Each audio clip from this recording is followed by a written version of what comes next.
집계합니다. 먼저 박찬대 원내대표의 발언이 있겠습니다. 김건희 특검법이 어제 국회 본회의를 통과했습니다. 지금까지 윤석열 대통령이 거부권을 행사한 게 무려 24번이나 됩니다. 아무리 생각해도 비정상입니다. 언제부터 대통령의 거부권 행사가 변수가 아닌 상수가 됐습니까? 이게 정상적인 나라입니까? 이승만 정권을 제외하고 역대 어느 정권도 이렇게 거부권을 남발하지 않았습니다. 국민을 대표하는 국회의 입법권에 대해 존중하는 게 당연했기 때문에 마음에 들지 않더라도 국회를 통과한 법안에 대해 수용하고 공포했습니다. 우리 헌법이 삼권 분립의 정신과 원칙을 표방하고 있기 때문에 헌법 수호의 의무가 있는 대통령으로서 거부권 행사를 최소화한 것입니다. 그런데 윤석열 대통령은 걸핏하면 거부권을 행사했습니다. 심지어 여당 의원들에게 대통령 거부권을 무기 삼아서 야당과 싸우라고 독려까지 했습니다. 윤석열 대통령의 궤변처럼 특검이 반헌법적인 것이 아니라 윤석열 대통령의 거부권 남발, 국회 입법권 무시가 바로 삼권 분립을 부정하는 반헌법적 태도입니다. 우리 국민께서는 윤석열 대통령이 거짓말을 동원하면서까지 김건희 특검을 극구 거부하는 이유를 빤히 꿰뚫어 보고 계십니다. 윤석열 대통령 스스로 말한 것처럼 본인이 죄를 지었기 때문입니까? 김건희 여사와 윤석열 대통령이 떳떳하다면 왜 거부하겠습니까? 국민의힘이 특검법을 반대하는 이유도 뻔합니다. 특검을 거부하는 자가 범인이라고 이미 스스로 밝혔습니다. 상식적으로 범인이 수사 거부하면 경찰이 수사를 하지 말아야 합니까? 그게 공정이고 상식이고 법치이고 정의입니까? 가난은 참아도 불공정은 못 참는다고 했습니다. 더 이상 참을 수 없을 만큼 비상식적이고 불공정한 정권의 태도에 국민의 분노가 폭발하고 있습니다. 제1야당 대표와 배우자에 대해선 2년 넘게 수백 건 압수수색하고 별건에 별건까지 털어서 기소하고 재판을 받게 하면서 주가 조작 의혹부터 국정농단 의혹까지 온갖 불법 의혹이 태산처럼 쌓여있는 김건희 여사는 제대로 수사하지도 않고 면죄부를 주고 있습니다. 누구는 자기도 모르게 결제된 식사비 7만 8천 원 때문에 재판을 받는데 김건희 여사는 300만 원짜리 명품백을 받아도 모녀가 주가 조작으로 23억 원의 이익을 취해도 기소조차 되지 않으니 국민께서 분노하고 있는 겁니다. 어제 국회를 통과한 김건희 특검법은 도이치모터스 주가 조작 의혹과 명태균과의 관계에서 이뤄진 부정선거, 인사개입, 국정농단에 대해 공정하고 투명하게 수사하기 위한 법안입니다.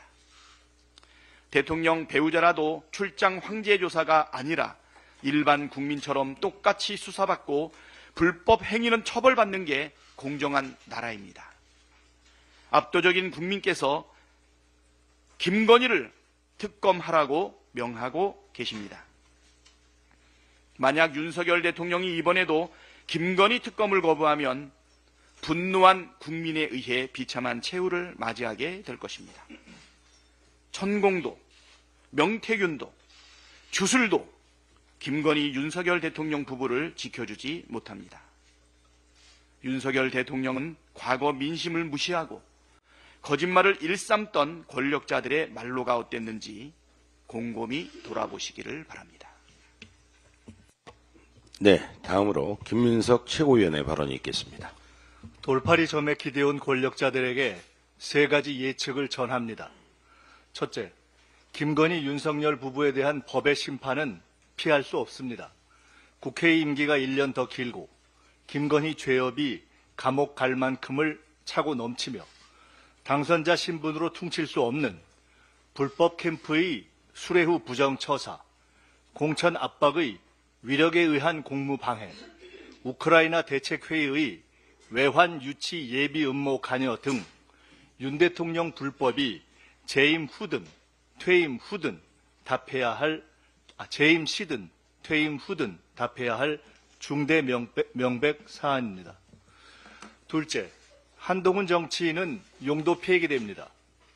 견제하라 기대한 표심을 버렸고 원조 건희 라인으로 확실히 꿇었고 실패한 2조 심판론 수준을 답습하고 당원 게시판 등 걸린 약점이 너무 많습니다. 발꿈치를 아무리 들어도 갈수록 작아지고 당 지지보다 낮은 개인 지지는 퇴출의 명분이 될 것입니다. 셋째, 국민의 요구에 귀막은 모든 국회의원들은 물갈이 될 것입니다. 탄핵을 지지해서가 아니라 농단을 막지 못해 죽은 과거를 오판하고 숨 죽이면 결국 숨이 멎을 것입니다. 지금은 농단을 제동해야 할 때입니다. 사필 규정이라는 말은 이승만이든 박정희든 전두환이든 노태우든 이명박이든 박근혜든 결국 시간 문제일 뿐이더라는 역사의 교훈입니다. 민주주의가 과학이고 국민이 법칙입니다. 세 가지 예측은 돌팔이점이 아닌 과학으로 입증될 것입니다. 역량과 애국심을 갖춘 보수 신념의 국회의원들께 정치검찰 출신 용병 대통령과 당대표에 이 나라 보수의 미래를 매장시키지 마시길 충원합니다. 보수지조차 고뇌하는 시간, 김건희 농단 아웃에 온 국민이 통합된 시간 아닙니까? 정권 교체의 대세는 못 막을지언정 보수의 양심은 남겨놓아야 할 것 아닙니까? 국가를 위한 초당적 판단이 필요한 국가 위기에 국회 본회의장 의석을 정당별 좌석에서 가나다 순으로 바꿀 것을 국회의장과 여야 원내대표, 모든 동료 국회의원들께 긴급 제안합니다. 당리 당략의 차단막 뒤에 숨어 가짜뉴스 쏘지 말고 하나하나 존엄한 1인 헌법기관으로 섞어 앉아 고성도, 퇴장도 없이 벽을 넘어 소통하며 오직 양심에 따라 판단하고 국민을 보고 투표해야 할 시간이 왔습니다. 김건희 농단 차단은 국민의 요구입니다. 여야 모든 국회의원들의 애국적 결단을 호소합니다. 네, 다음으로 전현희 최고위원의 발언이 있겠습니다. 국민의힘은 당명을 건의의 힘으로 바꾸시길 권고합니다. 집권 여당이 김건희 여사 앞에서는 고양이 앞 쥐처럼 찍소리도 못합니다. 국민이 맡긴 권한을 국민의 명령을 거부하는 데 쓰고 김건희 방탄만 일삼는 국민의힘 집권 여당은 존재할 가치조차 없습니다. 한동훈 대표도 자신이 제안한 제3자 추천 특검 수정안 의결도 국민의힘이 불참하는 허약한 리더십으로 여당을 이끌 자격조차 없습니다. 윤석열 대통령에게 경고합니다. 자신과 배우자에 관한 이해충돌 거부권을 5차례나 행사한 대통령, 이미 탄핵 마일리지가 포화 상태입니다. 또다시 김건희 특검을 거부한다면 이제는 국민의 파면밖에 남지 않았음을 경고합니다. 윤석열 대통령이 시장, 구청장, 공천까지 개입한 정황이 드러났습니다. 5년짜리 대통령의 급도 없는 탄핵 사유 범죄 행각입니다. 명태균 씨가 김건희 씨로부터 돈봉투 2번을 받았다는 진술도 나왔습니다. 공직선거법, 정치자금법 등을 위반한 풀면 나오는 범죄 보따리 윤건희 부부를 검찰은 즉각 수사해야 합니다. 검찰이 이번에도 눈 가리고 아웅식으로 윤건희 부부의 범죄를 덮고 꼬리 자르기 수사를 한다면 스스로 제 무덤을 파는 검찰 파멸의 길임을 경고합니다. 국민과 민주당은 결코 용납하지 않겠습니다. 오늘은 이재명 대표의 공직선거법 1심 선고 공판이 열립니다. 사실관계나 법리에 의하면 명백한 무죄 선고를 기대합니다. 국민들과 기자 여러분들께 왜 법리에 의해서 이재명 대표가 무죄인지 간략하게 핵심 요약 정리를 말씀드리겠습니다. PPT를 봐주십시오. 먼저 공직선거법 규정입니다. 공직선거법에 의하면 모든 허위사실을 처벌하는 것이 아닙니다. 법에 규정되어 있는 한정된 내용에 한해서 거짓말을 할 경우에 처벌합니다. 그 내용으로는 출생지, 가족, 신분, 직업, 경력, 후보자 측의 프로필에 관한 사항이 대부분입니다. 그중에서 후보자 측의 행위에 관한 허위사실 공표가 규정이 되어 있는데요. 이재명 대표의 공직선거법은 이 행위에 관한 사유가 법적 쟁점입니다. 기억, 생각, 의견은 선거법상 처벌 대상이 아닙니다. 방금 보여드린 선거법에 규정이 없습니다. 그렇기 때문에 이 선거법의 구성 요건에 해당하지 않습니다.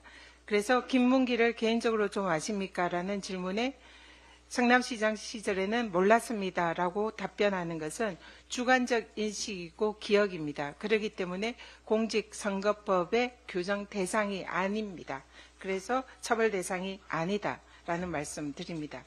또 심지어는 이재명 대표를 수사했던 검사가 몰랐다, 기억나지 않는다. 이것은 주관적인 인식의 영역인데 이것을 허위라고 볼 수 있는가? 그래서 왜 이것을 고발했냐라는 취지로 참고인 조사에서 고발인 측에게 질문을 했습니다. 수사 검사조차 이것은 공직선거법 위반이 아니다라고 자인한 것입니다. 또 하나 공직선거법 위반 혐의로 백현동 사건에 있어서 국토부로부터 협박을 받았다라는 취지의 진술이 허위다라고 검찰은 기소했습니다. 그러나 국토부로부터의 협박, 이것은 행위로 보더라도 이것은 제3자의 행위입니다.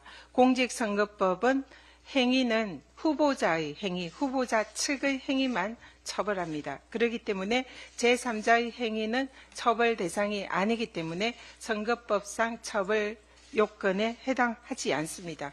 헌법재판소도 같은 취지의 판결이 있습니다. 그리고 더 나아가 협박을 받았다라는 것은 후보자의 인식입니다.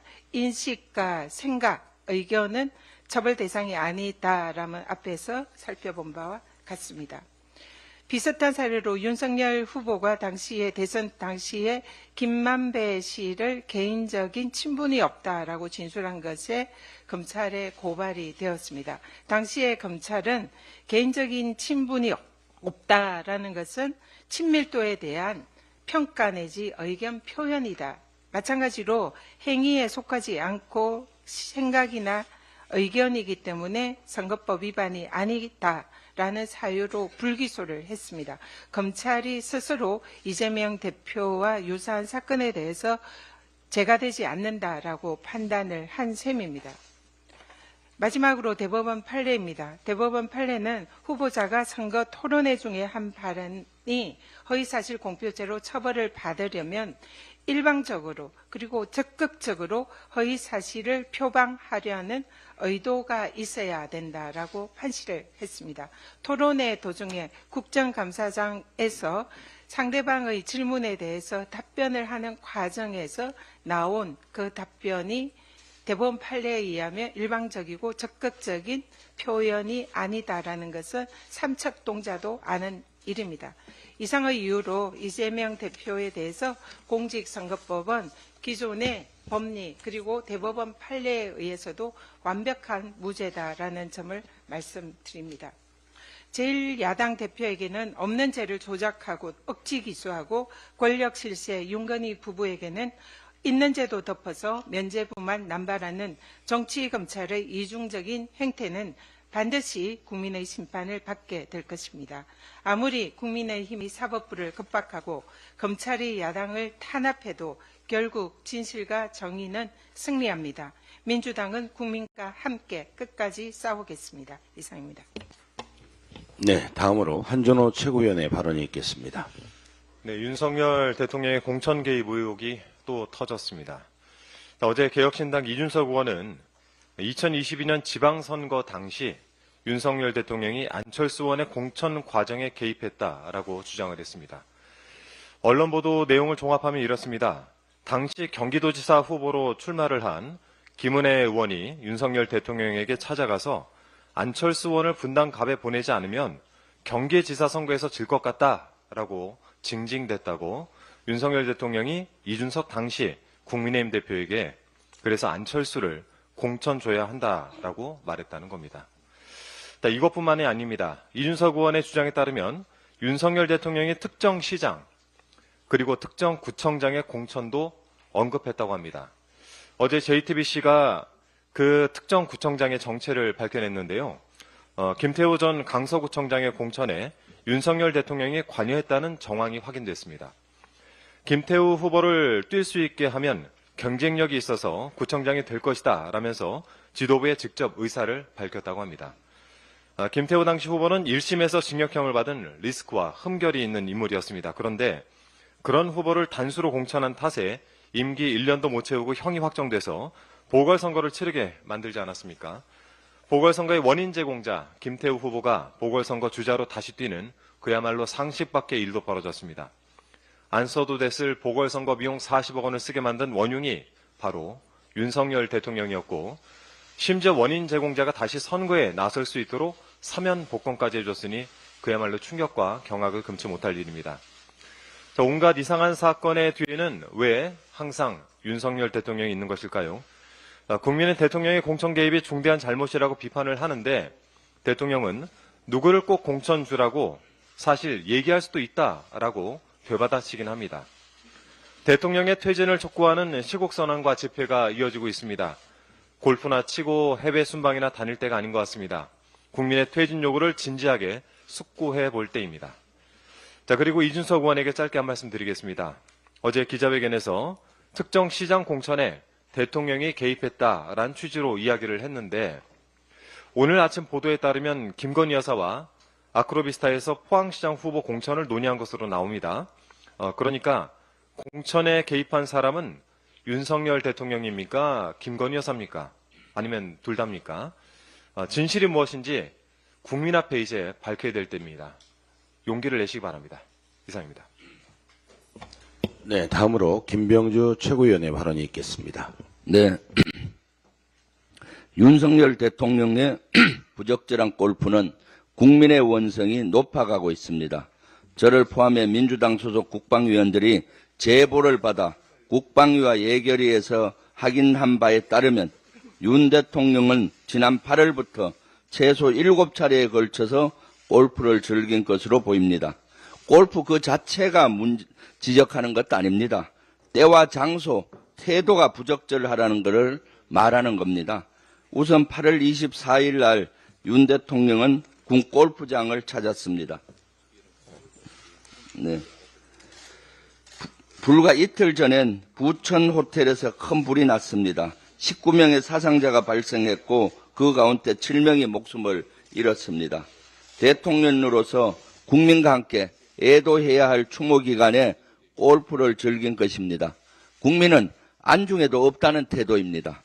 게다가 8월 24일은 대규모 한미연합훈련 기간입니다. 현역 군인들에겐 골프 금지령이 내려졌습니다. 그런데 국군 통수권자는 골프를 쳤습니다. 매우 부적절합니다. 대통령이자 국군 통수권자로서 자격이 없습니다. 9월 28일엔 예약도 없이 당일에 방문했습니다. 골프장 운용에 큰 차질이 생겼습니다. 골프장 규칙도 어기고 카트를 타고 카트 도로만 가는 것이 아니라 페어웨이를 누렸다는 구체적인 제보까지 있습니다. 아나무인격입니다. 윤 대통령은 후보 시절 열차 안에서 신발을 신은 채 앞좌석에 발을 올려 여론의 질타를 받았습니다. 그때의 그 비매너적인 태도가 국민의 내리에서 교차할 것 같습니다. 10월 12일 골프도 국군 통수권자로서 매우 부적절합니다. 하루 전인 11일 북한은 평양 상공에 한국 무인기가 침투했다고 주장했습니다.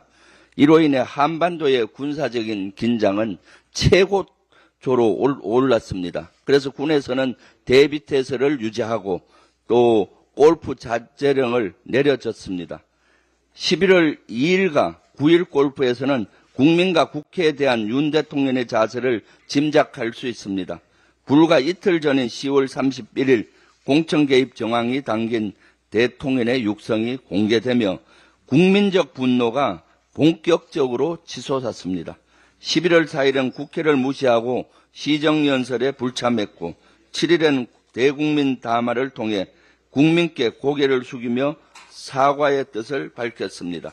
그러나 이틀 후인 9일 윤 대통령은 또 골프를 즐겼습니다. 사과의 진정성을 의심할 수밖에 없는 행동입니다. 지난 8일엔 지지율 17%로 취임 후 최저치를 기록했고 지난 9일엔 도심에서 시국 집회까지 열렸습니다. 수많은 국민이 거리로 나와서 윤 대통령에 대한 탄핵을 외쳤습니다. 김건희 여사에 대한 특검을 촉구했습니다. 이러한 국민의 분노와 정의를 향한 간절한 외침엔 길을 막았습니다. 골프장에 울려 퍼지는 나이스샷이란 소리에만 길을 열었습니다. 대통령실은 지난 9일 윤 대통령의 골프 라운드 소식이 알려지자 이렇게 얘기합니다. 트럼프 당선인과의 골프 외교를 위해 8년 만에 골프채를 잡았다.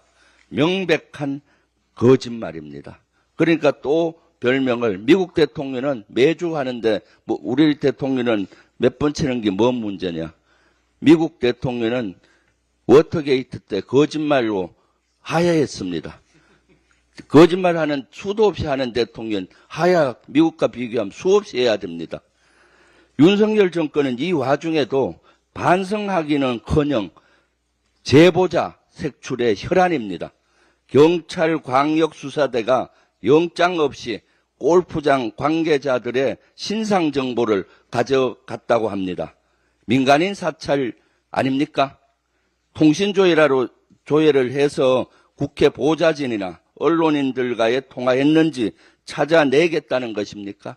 아니면 골프장 관계자들에게 재갈을 물려서 앞으로 보안이 누설되지 않으면서 계속 골프장에서 골프를 치겠다는 얘기입니까? 수사권으로 국민 위에 군림하겠다는 것으로 보입니다. 반복된 거짓말로 국민의 신뢰를 잃은 지도자는 그 자리 또한 잃게 될 것입니다. 이상입니다. 네, 다음으로 이현주 최고위원의 발언이 있겠습니다.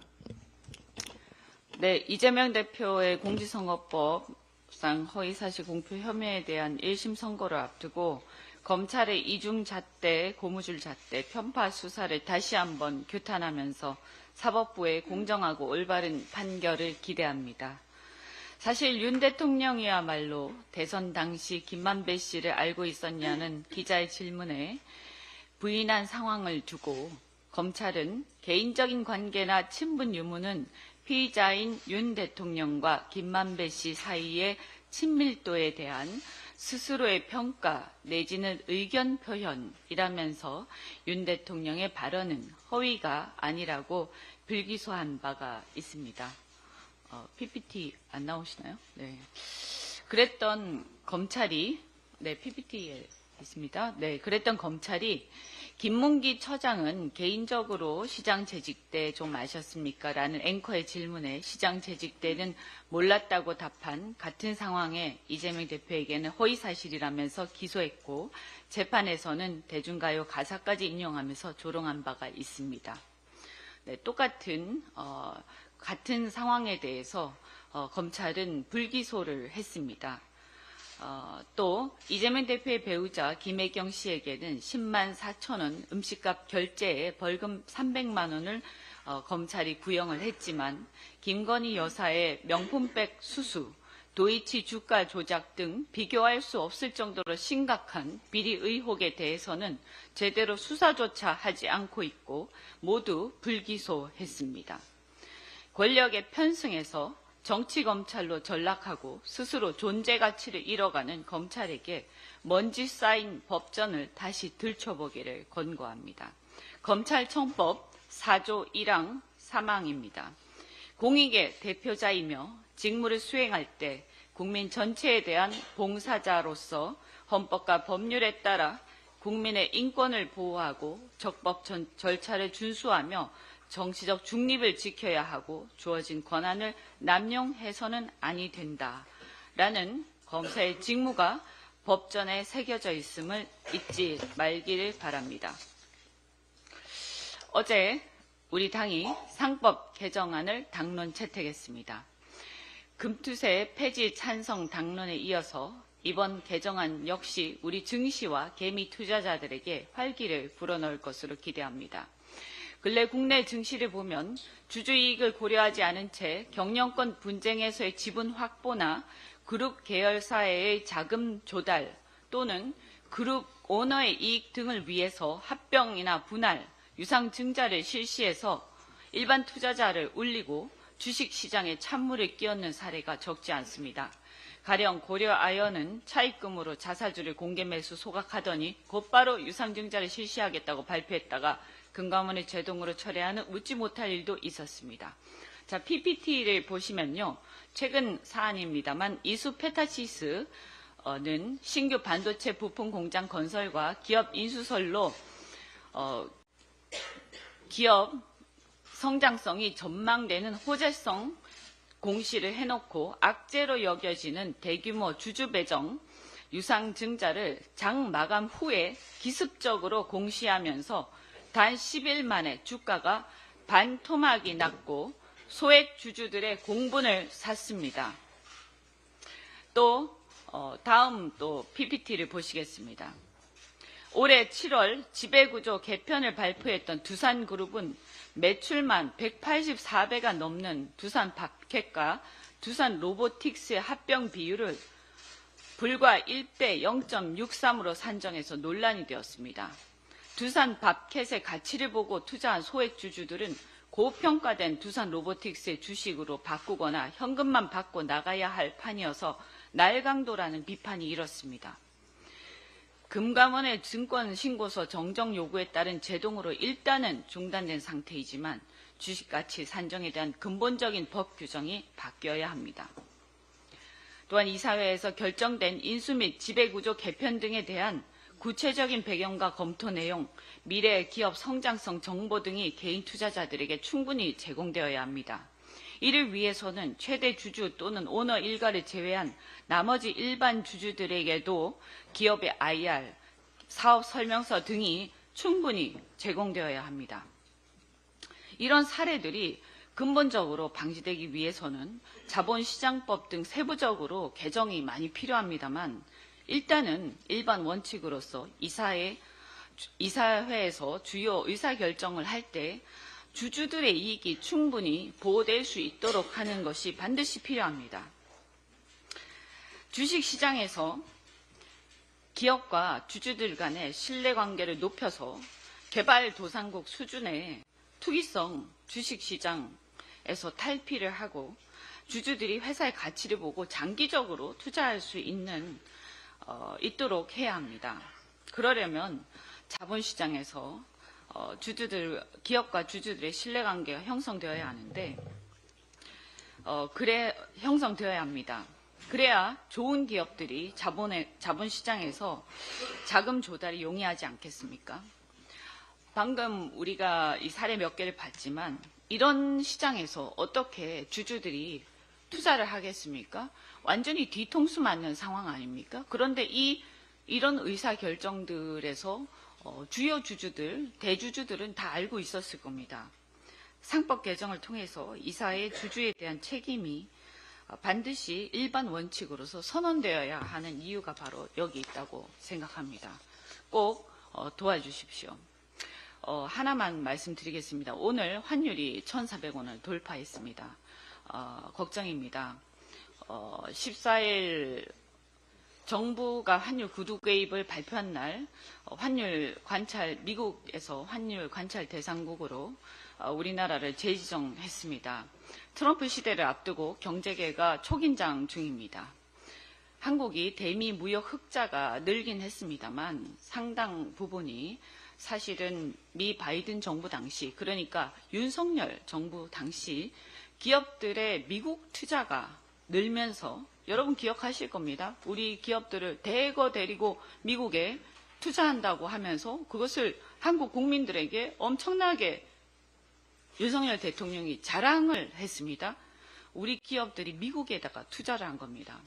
그래서 사실은 이 미국 기업, 미국에 투자를 하면서 미국의 현지 생산 기지로 소재, 부품 등이 한국에서 미국으로 수출되고 있는 겁니다. 그래서 실제로 수출은 매우 는 것처럼 보이지만 우리 국내로 소득이 귀속되지 않고 있는 그런 상황입니다. 그래서 수출은 늘은 것처럼 보이지만 우리 국내에서는 굉장히 우리 내수는 진작되지 않고 가난해지고 있는 것입니다. 이런 점이 고려되어야 합니다. 어쨌든 우리 경제 당국은 이 환율에 대한 대처를 신중하게 해주시기를 바랍니다. 이상입니다. 네, 다음으로 주철현 최고위원의 발언이 있겠습니다. 법사위가 전액 감액한 검찰의 특활비와 특경비는 반드시 삭감해야 할 검찰 예산의 일부에 불과합니다. 2021년과 22년 두 차례의 수사권 조정으로 검찰의 수사 개시 대상이 2개 범죄로 축소되면서 검찰 수사 물량도 대폭 줄었지만 검찰 몫의 국민 혈세는 오히려 늘어왔기 때문입니다. 2020년 221만 명이던 검찰의 사건 처리 인원은 21년에는 148만 명으로 3분의 2나 급감했고 22년에는 146만 명으로 더 감소했습니다. 반면에 2020년 3,207억 원이던 검찰활동 사업비는 사건이 3분의 1로 줄어든 2021년에 3,330억 원으로 오히려 늘었습니다. 이후에도 매년 증가하면서 내년에는 3,537억 원이나 편성됐습니다. 대폭 줄어든 검찰 수사 업무량이 예산에 전혀 반영되지 않았습니다. 법무부 장관이 검찰 예산을 대신 편성한 국가재정법 위반에 더해서 검찰 예산을 따로 분리 제출하라는 수차례 요구마저 대놓고 무시하는 무소불위 검찰의 오만한 행태가 또다시 드러난 것입니다. 검찰은 국회의 감액 결정을 군말 없이 수용해야 할 것입니다. 법원이 어제 이재명 대표 배우자 김혜경 여사에게 150만 원의 벌금형을 선고했습니다. 전현직 의원들 부인들에게 7만 8천 원 상당의 식사를 제공한 혐의입니다. 윤석열 정치검찰이 1인당 1만 원 안팎의 박보를 수사하기 위해서 수년 동안 100명 가까운 검사를 투입해 얻은 결과입니다. 동네 건달보다 못한 윤석열 정권의 지배한 표적 수사에 우리 김혜경 여사는 애꿎은 희생양이 되었습니다. 8만 원 남짓한 밥값이 벌금 150만 원이라면 김건희 여사가 지난 대선 때 명태균에게 줬다는 500만 원은 징역감입니다. 명 씨가 김건희 여사에게 받아내지 못했다는 여론조사 비용 3억 7천만 원은 즉시 구속감입니다. 정상적인 수사와 재판이 이루어진다면 윤 대통령은 당선 무효가 되고 국민의힘은 보전받은 선거비용 397억 원도 토해내야 합니다.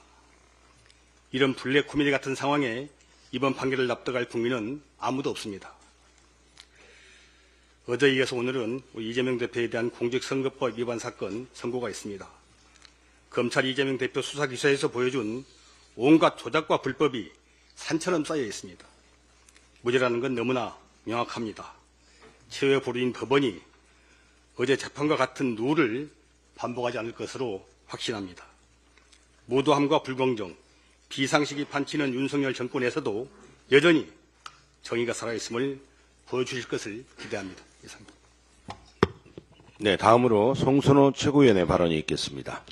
맹태균이 김건희 여사에게 현금을 2차례 받았다고 했습니다.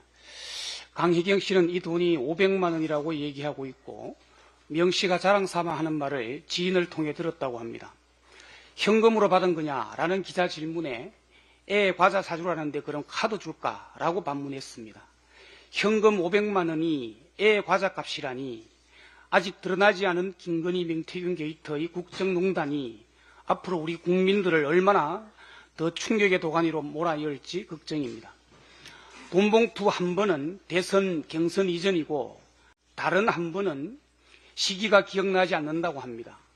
혹시 기억나지 않는다는 시기가 대통령 임기가 시작된 이후라면 문제가 더 복잡해집니다. 시기에 따라 대통령실 특활비일 가능성도 있기 때문입니다. 김건희는 본인이 정권을 잡았다고 착각하고도 남을 사람이기 때문입니다. 본인의 돈이든 특활비든 모두가 문제입니다. 검찰은 이 돈의 출처를 밝힐 수 있을까요? 봉투에 돈 넣는 소리가 부스럭거리는데 말입니다. 콜검에겐 절대 불가능한 일입니다. 그래서 특검이 필요합니다. 대한민국 대통령은 모자란 바보 오빠로 세계적인 명품백은 조그마한 파우치로 5만 원짜리 백장은 아이 과자 값으로 김 여사를 거치면서 모든 것이 초라해지는 대한민국의 단상입니다. 대한민국의 수치입니다. 이준석 의원이 김소연 변호사가 작정하고 쏘아 올린 이준석 저격에 단단히 뿔이 난 모양입니다. 윤 대통령의 공천 개입 논란을 본인에게 뒤집어 씌우려는 공작이 시작된 것으로 보는 것 같습니다. 이준석 의원은 어제 인천국제공항에 도착하자마자 맹태균에게 5월 9일 새벽 00시 20분경에 보낸 자신의 카카오톡 메시지에 대한 의혹을 적극 반박했습니다. 그러면서 오히려 윤 대통령이 공천에 개입했다라고 폭로했습니다. 맹태균과의 통화에서는 김영선이를 좀 해줘라고 한 사실이 드러났고 이준석 의원의 인터뷰에서는 특정 시장과 어떤 구청장을 공천해주면 좋겠다 한 것이 드러났습니다. 명백한 공천 개입이고 당무 개입입니다. 박근혜 전 대통령은 정무수석실에서 여론조사해 공천 리스트를 당에 전달한 것만으로도 2년형을 선고받았습니다. 박근혜 대통령의 공천 개입은 탄핵 사유 중 하나였습니다. 그런데 윤 대통령은 본인이 직접 나섰으니 박 전 대통령에 빗대면 최소한 2년형은 따놓은 당상입니다. 윤 대통령의 공천 개입도 박근혜 전 대통령의 그것처럼 명백한 불법이고 탄핵 사유입니다. 맹태균은 검찰이 자기 건드리면 한 달이면 하야하고 탄핵일 텐데 감당되겠나라고 협박하고 있고 이준석은 검찰이 원하면 더 확실한 것들을 얘기하겠다 하고 협박하고 있습니다. 건드리면 다 터뜨리겠다는 것입니다. 대통령이 얼마나 못났으면 그러겠습니까? 대한민국의 수치입니다. 윤 대통령의 공천 개입 빼박입니다. 빼박은 일이 몹시 난처하게 되어 그대로 할 수도 그만둘 수도 없다는 뜻인데 빼도 박도 못하다를 줄여 이르는 말입니다. 그렇습니다. 김건희, 맹태균, 이준석, 윤석열 멈추면 누군가는 끝장나야 하는 폭탄 돌리기가 시작되었습니다. 그래서 이들의 폭로와 협박은 점입가경이 될 듯합니다. 그런데 검찰이 걱정입니다. 이 빼박 폭탄 돌리기 심판관인 검찰을 도대체 믿을 수가 없습니다.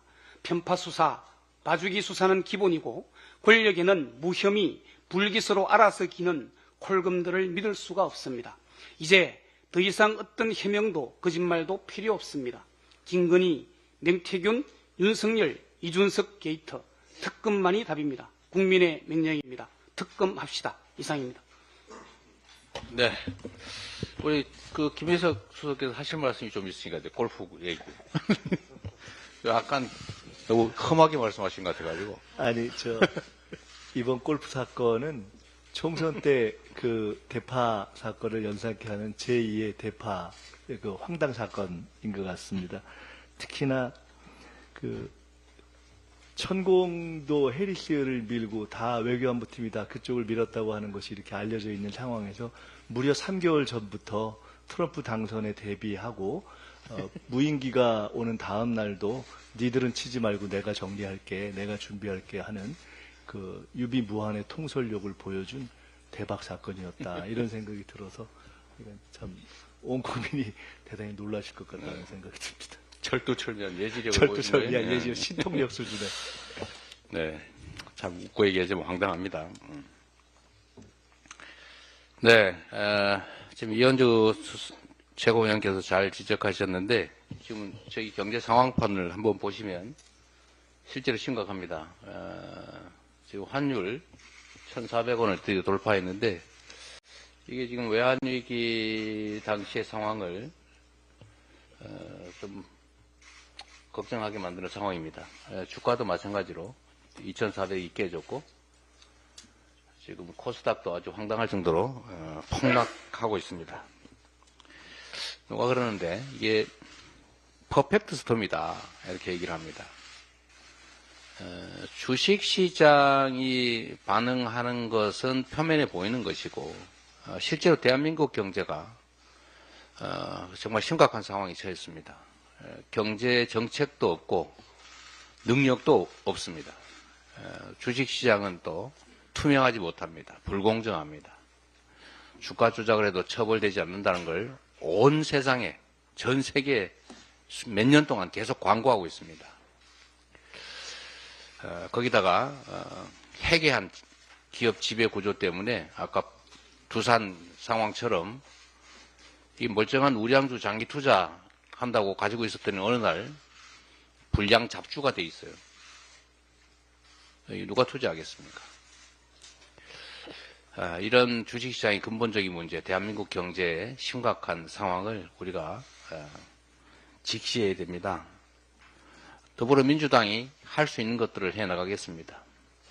산업, 경제, 정책의 부실함, 정책적 무능함 이하 우리가 집권 세력이 아니니 달리 방법은 없고 결국 국정 감시 견제 역할로 약간의 잔소리를 하는 수준에 그칠 수밖에 없기는 합니다만 또 주식시장의 불공정성은 검찰이 칼을 들고 불공정을 오히려 조장하고 있는 이 상황을 개선할 우리 현실적인 힘은 없습니다.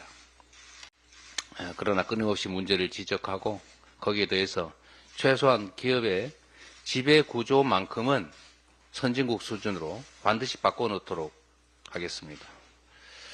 재계에서 이걸 반대한다고 하는데 사실 전 세계를 상대로 글로벌 경쟁을 하는 기업들 입장에서는 이런 불공정함, 이 부당함에 기반한 부당한 이익을 노려서야 국제 경쟁력을 가질 수가 있겠습니까? 당당하게, 합리적으로, 공정하게 경쟁해서 실질적인 국제 경쟁력을 갖도록 노력하는 게 필요합니다. 또 그런 한편으로 혹여 기업 경영에서 걱정되는 검찰 수사와 처벌의 문제, 특히 배임죄 문제는 집권 여당도 또 금융감독원의 누구더라?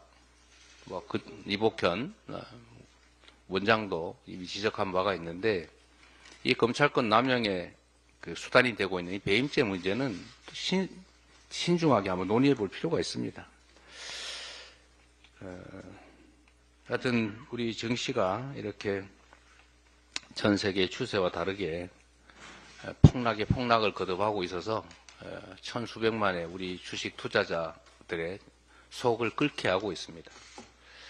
또 최근에는 근로소득만큼 자산소득이 중요한 시대가 됐는데 이 자산 증식의 가장 합리적이고 바람직한 수단이라고 할 수 있는 이 주식시장이 이런 식으로 망가지면 대한민국 경제가 어떻게 되겠습니까? 대통령부터 정부 당국자들도 이 문제를 시간 지나면 좋아지겠지, 팔다 다 끝나면 결국 사겠지, 이런 막연하고 황당한 기대하지 마시고 정말로 엄중하게 이 상황을 들여다보시고 대안을 마련해 보시기 바랍니다. 우리 정책위원장도 계신데 좀 잘 준비는 하고 있는 거죠. 예. 그래서 이번 정기국회 안에 지배구조 개선을 위한 조치는 최대한 신속하고 강력하게 흔들림 없이 추진해 주시기를 부탁드립니다. 사실 지금 미국에 투자했다고 대한민국 대기업 총수들을 데리고 미국을 가서 투자 자랑을 하는 일은 사실은 정말 기가 막힌 황당한 일입니다. 지금 일각에서는 바이든 정부에서 대한민국 기업들을 압박하다시피 해서 미국에 투자하게 한 것을 아주 나쁘게 얘기해서 기업 납치라고까지 얘기하고 있습니다. 지금 보조금 주겠다고 하는 거, 각종 지원 정책 하겠다고 했던 거 다 지금 철회해드릴 판 아닙니까? 어느 정도는 예상됐던 겁니다. 그런데 이거를 정부가 나서서 막아주지는 못할 망정. 대만은 많이 막아줬다는 거 아닙니까? 막아주지 못할 망정 오히려 기업 총수들을 데리고 가서 그걸 자랑을 하니 이 대한민국 경제가 제대로 될 리가 있겠습니까? 또 한 가지 더 지적하도록 하겠습니다. 우리가 대공황이라고 하는 걸 겪었는데 여러 가지 원인이 있지만 그 중에 하나가 독점화였습니다. 기업 결합을 통한 독점 행사가 결국 경제 상황을 악화시켜서 대공황의 한 원인이 됐다라는 것이죠. 지금 일종의 플랫폼, 온라인 플랫폼 시장이 지금 독점을 향해 치닫고 있는 것 같습니다. 저는 혁신의 결과에 대한 보상은 충분히 해야 된다고 생각해요. 개선된 편익의 일부를 나눠 갖는 건 권장해야지요. 그런데 이 혁신의 결과 독점 상황이 되고 이 독점을 이용해서 횡포를 부리게 되면 이거는 시장을 망치는 것 아닙니까? 혁신의 결과를 나누는 게 아니고 혁신의 결과 독점하게 되는 상황을 악용해서 부당한 이익을 취하는 횡포를 부린다면 이건 시장 경제를 위협하는 것이죠. 지금 최근에 배달앱 관련해서 이런 문제가 발생하는 것 같습니다. 그리고 또 오더기, 파상 오더기, 이것도 역시 비슷한 상황으로 치닫고 있는 것 같습니다. 독점 상황이 되니까 그 독점 상황을 악용해서 과도한 부담을 지우는, 그래서 부당한 이익을 취하는 이런 일이 생겨서는 안 되겠습니다. 배달앱 상생협의체가 협의를 했다고는 하는데 반쪽짜리 협의가 됐다고 합니다. 우리 민주당은 이런 상태를 방치할 수 없습니다.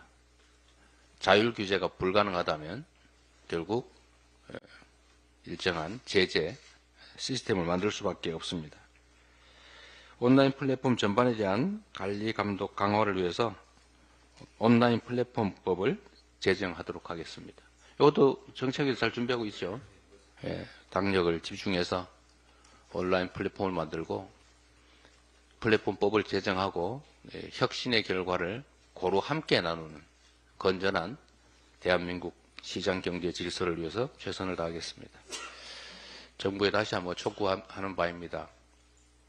지금 주식시장이나 대한민국 경제 상황을 이런 식으로 방치하면 대한민국 경제의 펀더멘털, 기초가 무너지게 됩니다.